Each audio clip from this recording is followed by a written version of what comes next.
ನೀವ್ ಹೀಗೆ ಏನು ತಿಂದೇ ಇದ್ರೆ ಟ್ಯಾಬ್ಲೆಟ್ಸ್ ಹೇಗ್ ತಗೋತೀರಾ ಹೇಳಿ?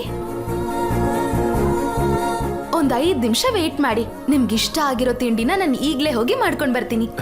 ಮಧು, ಬೇಡ ಮಧು, ನೀ ಇಲ್ಲೇ ಇರು ಸಾಕು. ನೀವೇನು ಮಾತಾಡ್ಬೇಡಿ, ಇವಾಗ ನೀವು ತುಂಬಾ ಚೆನ್ನಾಗಿ ತಿನ್ಬೇಕು ಅಷ್ಟೇ. ಮಧು,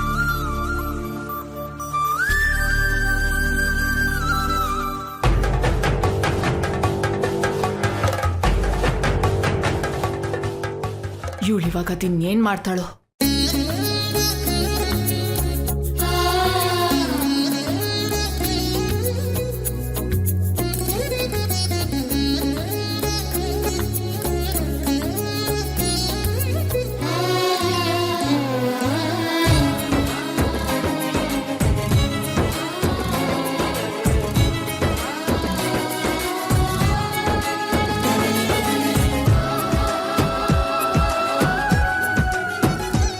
ಬಿಸಿ ಬಿಸಿ ಊಟ ರೆಡಿ.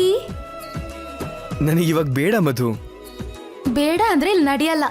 ಇವಾಗ ನೀವು ಊಟನ ಚೆನ್ನಾಗಿ ತಿಂದು ಆಮೇಲೆ ಟ್ಯಾಬ್ಲೆಟ್ಸ್ ತಗೊಳ್ಳಿ ಅಷ್ಟೇ. ತಗೊಳ್ಳಿ.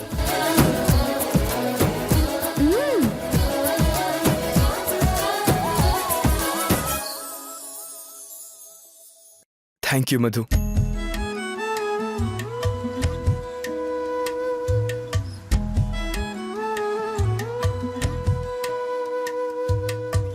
ಹೃದಯವ ಕಳೆಯುವ ಹಸಿ ಬಿಸಿ ಅನುಭವ ಒಂಚೂರು ಸರ್, ನಾನೇ ತಿನ್ನಿಸ್ತೀನಿ. ಒಂಚೂರು ಗಂಧ ಒಂಚೂರೆ ಮಾಯೆ ಮುದ್ದಾಗಿ ಸೇರಿ ನನ್ನಲ್ಲಿ ಹೀಗೊಂದು ಜಾದು ತುಂಬಾ ಜೋರು. ಪ್ರೇಮಕ್ಕೆ ಕಣ್ಣಿಲ್ಲ ಅಂತ ಅಂದೋರ್ಯಾರು. ಬಂಗಾರದಂತ ಹುಡುಗಿ ನನ್ನ ಮಗನ ಮೇಲೆ ಇಷ್ಟು ಅಭಿಮಾನ ತೋರಿಸ್ತಾ ಇದ್ದಾಳೆ.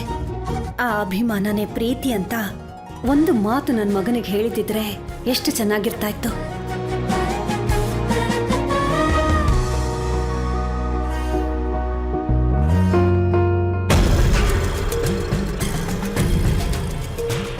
ಏನು ಎಲ್ಲ ಆ ಕಡೆ ನೋಡ್ತಾ ಇದ್ದೀರಾ? ನೋಡಿದ್ ಸಾಕು, ಹೊರಡಿ. ಏನ್ ಹೀಗ್ ಮಾತಾಡ್ತಿದ್ಯಾ ಕ್ರಾಂತಿ? ಯಾಕೆ? ಅವಳಿಂದನೇ ತಾನೇ ನಿಮ್ಮ ಅಣ್ಣಂಗೆ ಆಕ್ಸಿಡೆಂಟ್ ಆಗಿದ್ದು. ಆದ್ರೂ ಅತ್ತೆ ಅವಳಿಗೆ ಫೋನ್ ಮಾಡಿ ಯಾಕೆ ಕರಿಬೇಕಿತ್ತು? ಅತ್ತೆ ಕರಿಯೋದಂತೆ ಇವಳು ಬರೋದಂತೆ. ನೀನಾದ್ರೂ ಅತ್ತೆಗೆ ಸ್ವಲ್ಪ ಹೇಳ್ಬಾರ್ದಾ?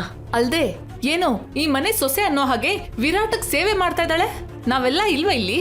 ಇದ್ ನಮ್ ಕರ್ಮ ಅಲ್ದೆ ಇನ್ನೇನು?